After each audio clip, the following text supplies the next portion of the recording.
October 6th, 2021, leaving Coos Bay. Nice and sunny here. Got some fog out in the distance, as you can see, but right now good visibility going on. But this is coming out the channel.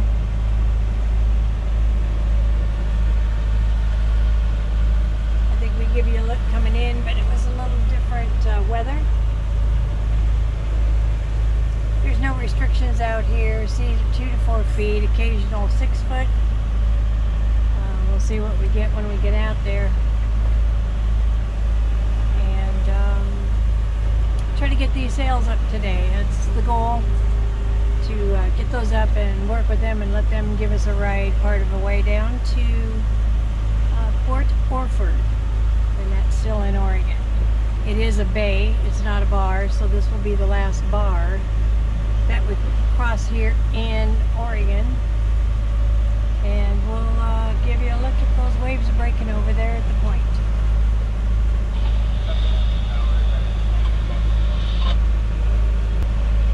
Kia really looks funny with no enclosure here, having that all off so that we can utilize our sails.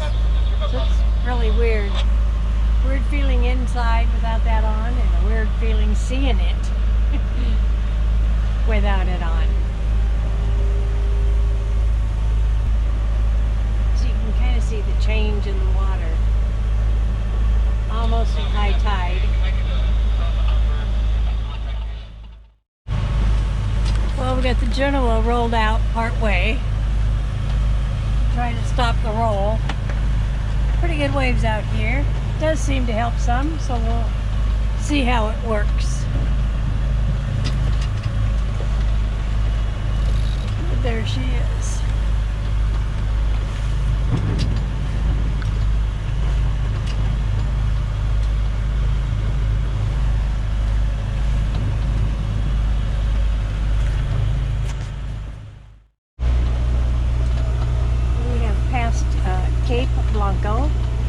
And this is what our seas look like when you've got rivers and oceans that meet each other. It's been pretty rocky for the last good hour, and we've got steady 25, we're just tapping 30 wind speeds, 30 knot wind speeds. It's pretty hefty out here for this, but just thought I would give you a little look. We did get the Genoa rolled back in, so we are doing this without sails, which is good. And we're just rocking and rolling, as you can tell.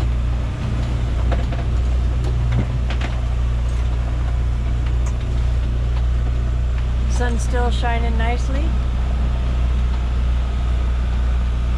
Jungle is somewhere behind us in all of this.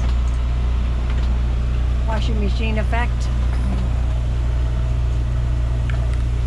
There's some nifty rock outcroppings, fox rock, all kinds of stuff over here. I don't know if you'll be able to see it in the video, but they're kind of cool sticking up there. Definitely need to avoid that.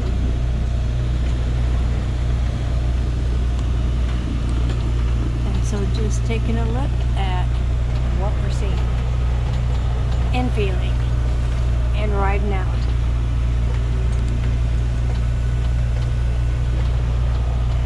What do you suppose these are breaking at? 8, 12s? Foot waves? I'd say so, yeah. Yep, somewhere between 8 and 12 foot. Probably more on that 12 foot side. And they're coming pretty quick, so you can imagine the washing machine effect out here. You see all the white caps. One minute we go one way, the next minute we go the next. So there you got a good wave you can check out.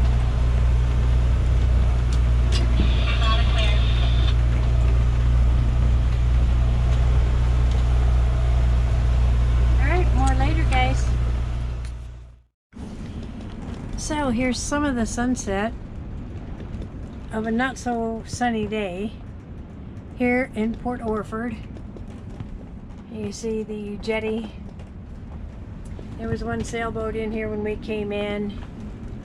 this is a very small, very rocky anchorage. And our buddy boat, Jungle, just came in, is trying to get their anchor set over there. But in this anchorage, there are a lot of submerged rocks you have to really check your charts for. And if it was a nicer day, we could probably take the dinghy to the beach, but you know, we didn't get in here till 7 o'clock tonight. And they haul out ships here, which is interesting, with those yellow cranes over there. But I would take you outside, but it is super windy. Looks like we're still doing gusts, you know, 20, 25, 30 knots in here. But I just wanted to give you a look.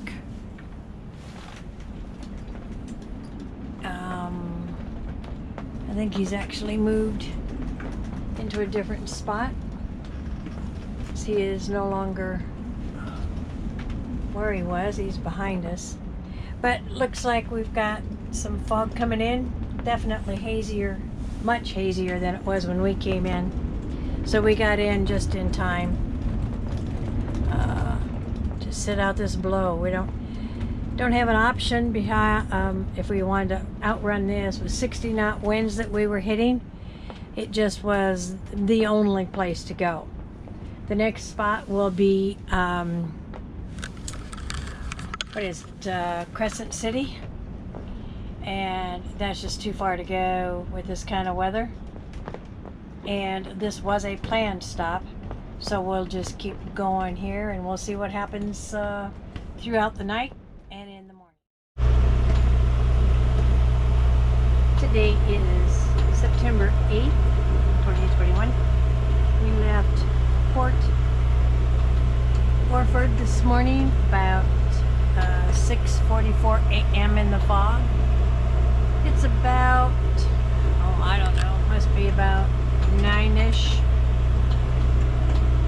Yeah, about a little after 9 this morning now. Still in the fog.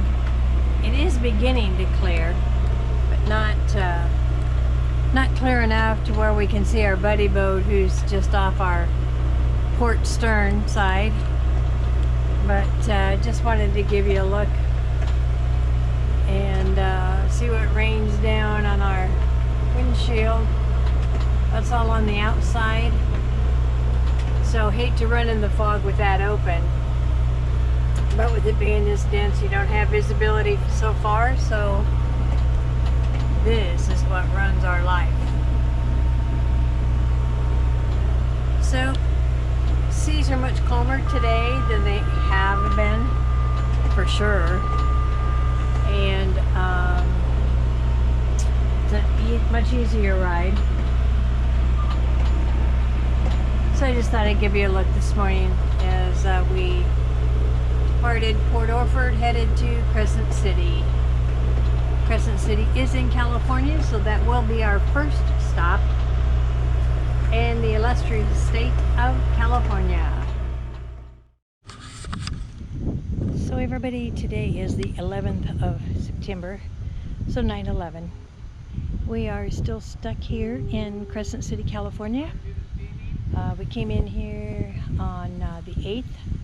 Looks like we'll be here until Monday or Tuesday due to some weather.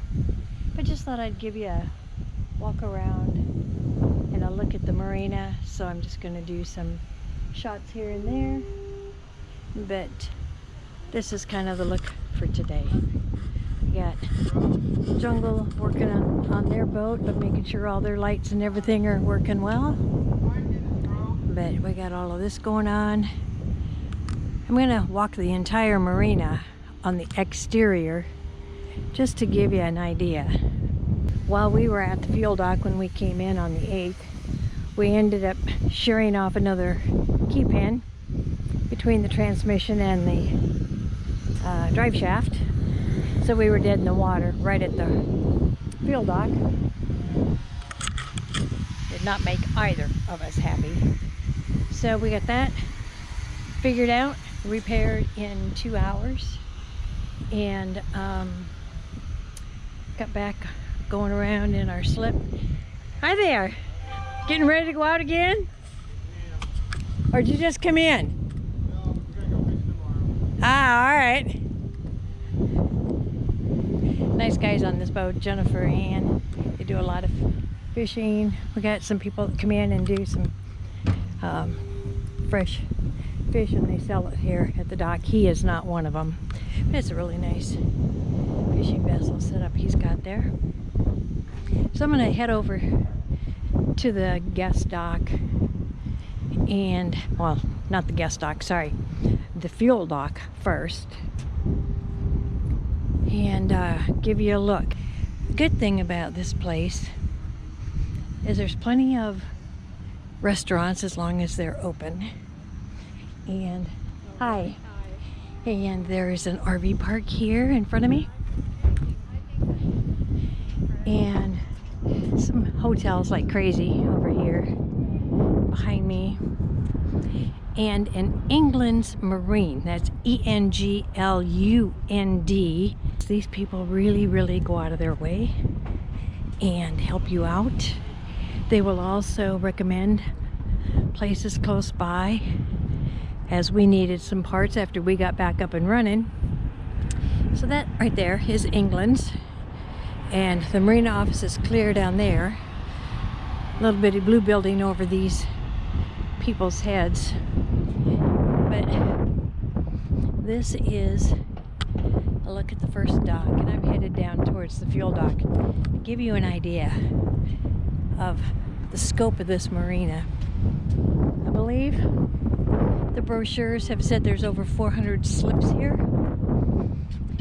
It's not a real busy marina, except for the fishing vessels, but right across here, right about there, should be able to see a Kia right there, straight across from me. Jungle is across, just right next door. They're hugely wide slips here. Look at how wide these are. And that is just awesome. Nice fairways. So that would be B dock that we're on. This is A dock. And then you got C and D. Then you have to go over into that area and get E and F. And then the linear dock. But I'm still coming down here to the fuel dock. But here's a look out into the bay. Not looking too terrible right now. Let's give you a shot of some of this stuff.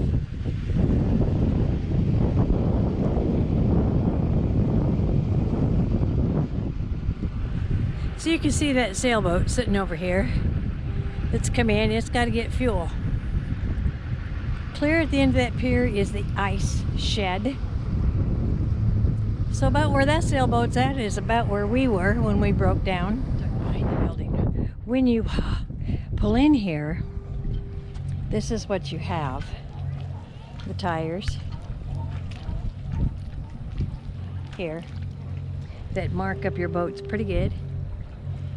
And the only place that there is a fuel pump is right here where I'm standing, right here next to this ladder. So everybody has to come down here to this break wall,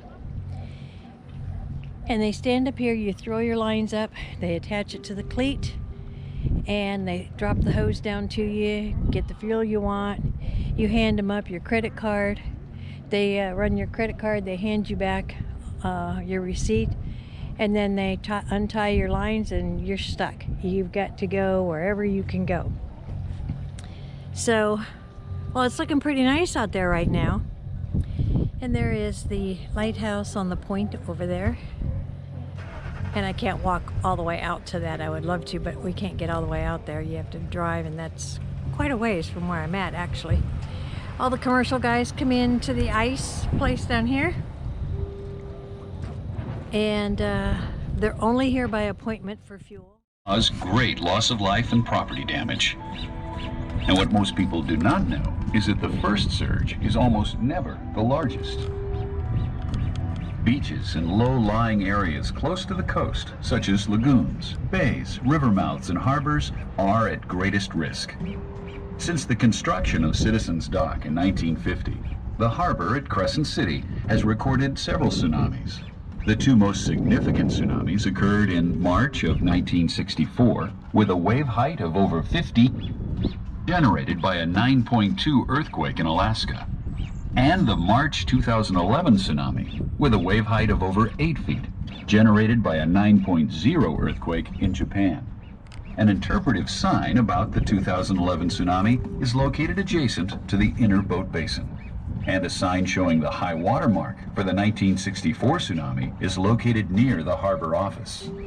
If you feel an earthquake when you're on the beach, immediately move to higher ground. In other low-lying areas, including the harbor, count how long the earthquake lasts. If you count 20 seconds or more of very strong ground shaking, evacuate as soon as it is safe to do so.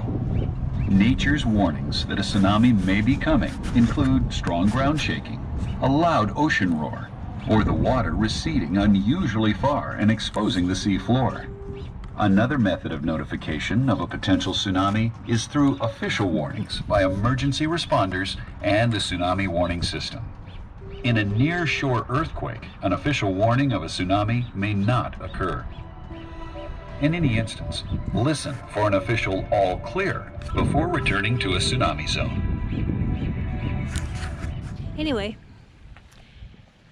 it was super foggy this morning, and it is lifting now. But remember yesterday when the sun was shining and everybody was happy and moving around? It's pretty quiet today, even though it's a Sunday. They're still pretty quiet, and the fog has set in. Slightly lifting.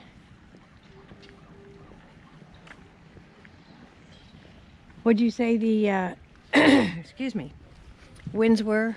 24. 24 knots. How far out? I don't know. 5 miles. 5 miles out. And what was the waves? 9-foot waves? 9.6 9.6 feet on 11 foot seconds. on 11-second rises. So every 11 seconds you've got another wave that's 9.6 feet with 26 knot winds, or 20 what? 24, excuse me. And that's not good to be out in. Not horrific, but not good either. We've been in them, but they're not fun. They're not fun. They're not fun at all. So I just thought I would give you a quick look today. Got a seal that's playing down here. Hopefully you can see him. Now he's upside down with his white belly showing. Now he's down and he'll come back up. There he comes. Whoops.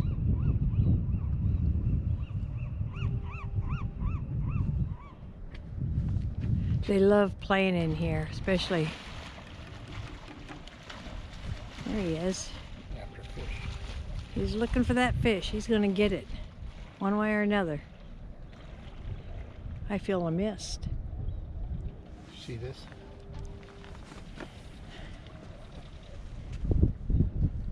So there you go. There's your water marker from March 28th, 1964 for the tsunami water. That's how high it got in here. Incredible. So we had heard, oh, there's another one. There's a couple sails over here. That there was anchorage out here. So you do see in the fog a boat over there anchored out, sailboat. He's one of the southbound cruisers out of the Pacific Northwest as well. And they didn't want to come into the marina, and they're stuck out there. But pretty good sized anchorage in there, I guess. Yeah, not bad.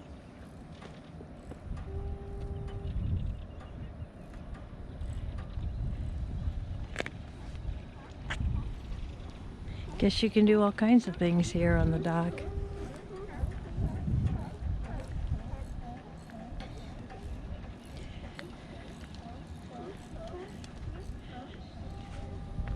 You can really hear the seals down here.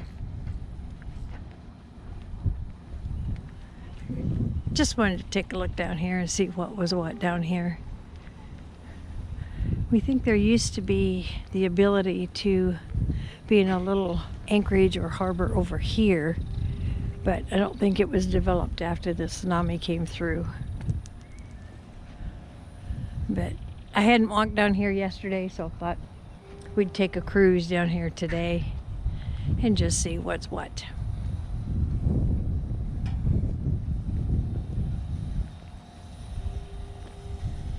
Well, they evidently come in and offload on this side. Yeah. Dump their goods in there. The ice comes down this chute right into the boats. Quite interesting how they do that. Right out of the ice plant, down this chute, right here. Dump right down into the boats. Most of the boats have these kind of pots on them to carry their catch for the day.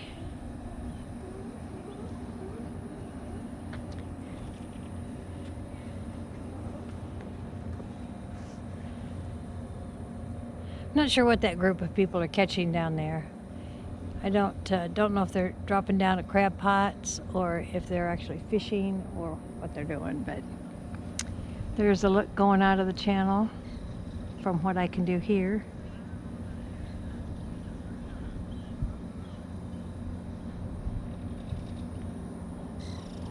Again, just to look back. So all the white tips you see are pilings for slips and or docks, I guess I should say. Anything else? I'm not sure how you get over there, but we know you can, obviously. Drive around. That one's all fenced in over there.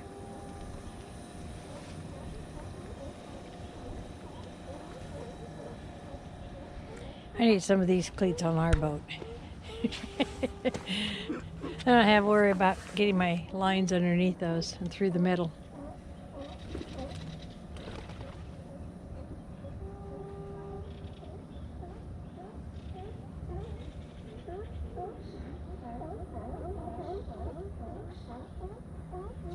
All the seals making their noise.